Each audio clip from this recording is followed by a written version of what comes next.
గురుభ్యో నమః. మహాశివరాత్రి 2026 ఫిబ్రవరి 15, 2026 నాడు వస్తుందండి. హిందువుల యొక్క అతిపెద్ద పండుగలలో ఒకటైన మహాశివరాత్రి ప్రతి సంవత్సరం కోట్ల మంది భక్తులకు భగవాన్ శివుని పట్ల మొక్కవోని భక్తిని అనుభవింపజేస్తుంది. కానీ ఈసారి మహాశివరాత్రి కొంచెం భిన్నమైన ఉత్సాహాన్ని తీసుకొస్తుంది. ఎందుకంటే శ్రద్ధాళువులు కేవలం వ్రతం పాటించడం వరకే లేదా పూజ వరకే పరిమితం కావాలనుకోవడం లేదు. వారు భోలేనాథుని కృప మరియు వారి ఇంటి జీవితంపై ఎల్లప్పుడూ నిలకడగా ఉండాలని కోరుకుంటున్నారు. దీనికోసం మరియు శివభక్తులు ఏ భోగాలు భగవాన్ శివునికి సమర్పించాలో కూడా తెలుసుకోవాలనుకుంటున్నారు. తద్వారా అతను ఆశీర్వాదం నేరుగా లభించేలా ఉంటుంది. ఈ సంవత్సరం మహాశివరాత్రి ఫిబ్రవరి 15 ఉంది మరియు చాలామంది ఈనాడు నుంచే తయారీలో లగ్నమయ్యారు. ఆలయాలలో అలంకరణలు ప్రారంభమయ్యాయి. భక్తులు భగవాన్ శివుని మంత్రాలను జపిస్తున్నారు మరియు తమ ఇళ్లలో కూడా ప్రత్యేక పూజ తయారీ తీవ్రంగా సాగుతుంది. కానీ ఈ పండుగ దగ్గర పడుతున్న కొద్దీ అదే ప్రశ్న: భగవాన్ శివుని భోగంలో ఏ వస్తువులు సమర్పించాలి? తద్వారా జీవితంలో సుఖం, శాంతి, సంపద మరియు మనోకాంక్షలు నెరవేరేది ఎట్లా?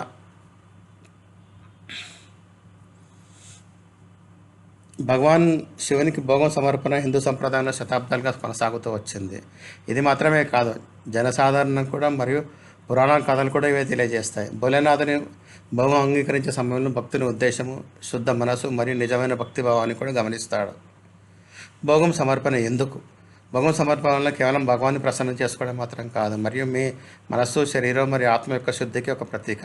భగవాన్ శివునికి భోగం సమర్పించడం వల్ల వచ్చే సకల గందరగోళాలకు పరిష్కారం లభిస్తుంది నమ్ముతారు. మహాశివరాత్రి ఒక ప్రధాన భోగాలు: పంచామృత భోగం. పంచామృతాన్ని శివభోగంలో అత్యున్నతంగా పరిగణిస్తారు. ఇది పాలు, పెరుగు, నెయ్యి, తేనె మరియు చక్కెర లేదా బెల్లం యొక్క మిశ్రమం. భక్తులు పంచామృతంతో శివుని అభిషేకం చేయడం వల్ల ఆరోగ్యంలో మెరుగుదల మాత్రమే కాకుండా మనోకాంక్ష నెరవేరుతుందని నమ్ముతారు. వాస్తవిక జీవితంలో ఇలాంటి భక్తులు చాలామంది ఉన్నారు. వారు కఠినమైన సమయంలో పంచామృత సమర్పణ తర్వాత పరీక్షల విజయం సాధించారు. బెల్లం మరియు పాలభోగం. కొన్ని ప్రాంతాల్లో శివునికి బెల్లం మరియు పాలభోగం ప్రత్యేకంగా సమర్పిస్తారు. ఈ భోగం సరళమైనది, ఇంట్లో సులభంగా చేసుకోవచ్చు.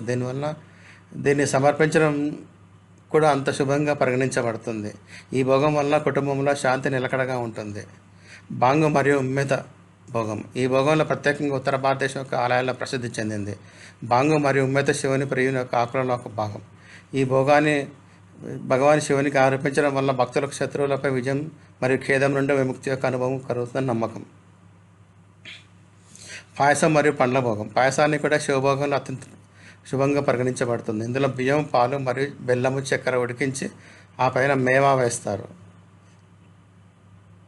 పాయసాన్ని శివునికి అర్పించిన తర్వాత ఇంటి కుటుంబంలో సంపద మరియు ఐకమత్యం కోసం దేవుని ఆశీర్వాదం లభిస్తుంది. రేగుపండు మరియు మామిడి పండు. కొన్ని సంప్రదాయాల్లో రేగుపండుని శివునికి ప్రియమైనదిగా పరిగణిస్తారు. సమాహృత నమ్మకాల ప్రకారం రేగుపండు శివునికి సరళమైన మరియు బలే స్వరూపానికి ప్రతీక. దీన్ని అర్పించడం వల్ల జీవితంలో కొత్త ఆశలు మొలకెత్తుతాయి. భోగం వరకు సరళ పద్ధతి ఇంట్లో ఎలా తయారు చేసుకోవాలి? భోగం తయారు చేయడం పెద్ద కష్టం కాదు. పంచామృతం కోసం కేవలం 5 వస్తువులు కలిపి తేలికైన మనోకాంక్ష భావంతో తయారు చేసుకోండి. పాయసం తయారు చేయడం వల్ల పాలల్లో ఉడకబెట్టి బియ్యం వేసి మూత పెట్టి గాఢంగా అయ్యే వరకు ఉడికించండి. ఆ పైన మేవా వేసి భగవంతునికి అర్పించండి.